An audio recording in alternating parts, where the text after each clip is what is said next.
One?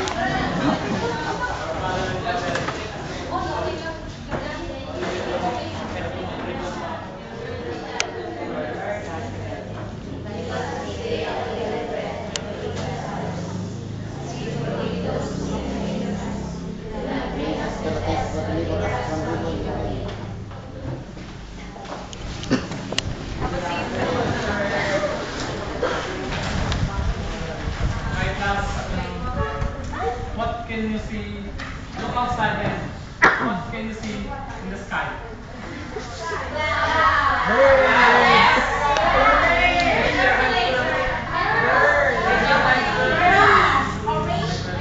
Right, those are things that we can see in the sky.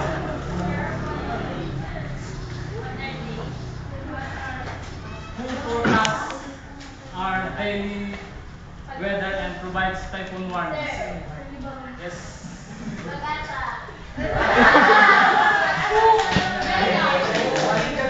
What what is the meaning of pag-asa?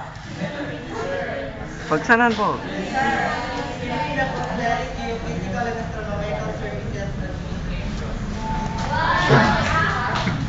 Very good.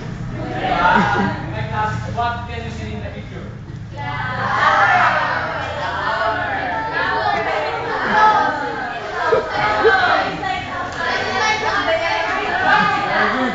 Very good.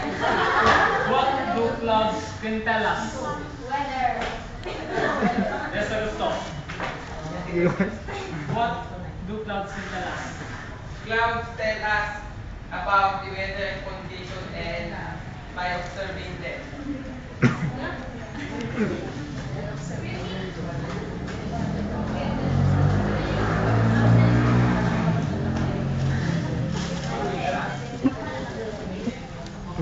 Okay, what do we mean when we say weather? Yes.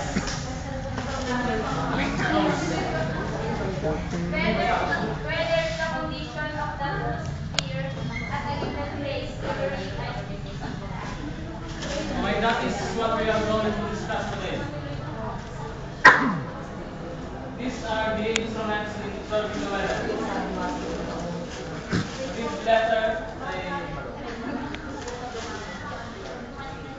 read with the following instruments and uses.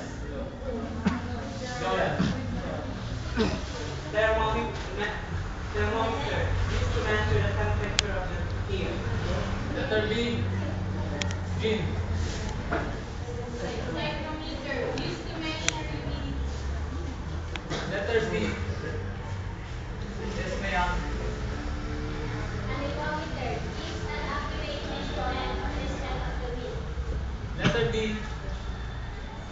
Raisan. Radar instrument used to locate or track and determine the extent of tornado, weather tables, fury, and other storms or the weather condition. Letter E. Yes, Mr. Dion.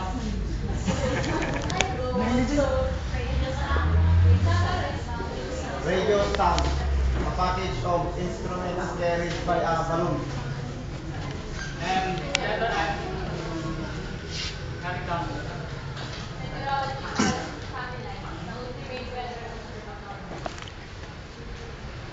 Okay, you've known the different instruments in observing the weather. Let Let us proceed.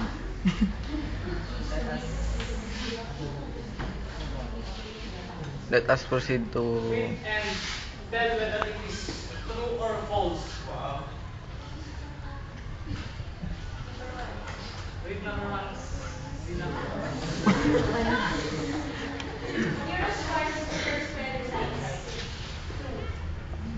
Okay. Number two.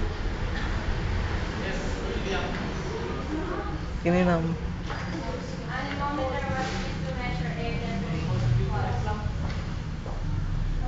Number three, Jay.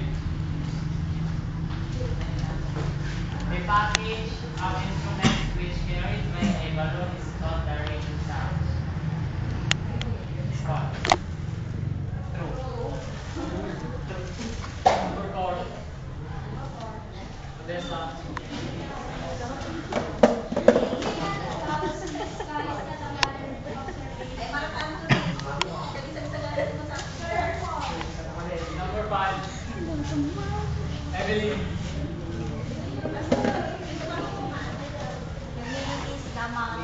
Sino sumama mo nga ito?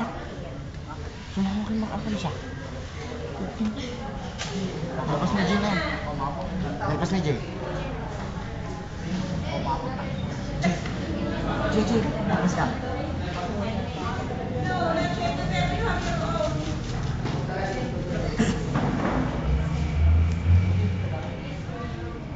I bring out one for cheating paper and after the family.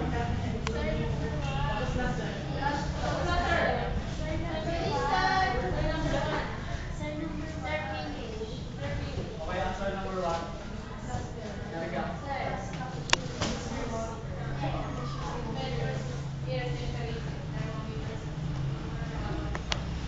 Number 2. Ito na nakatukad din.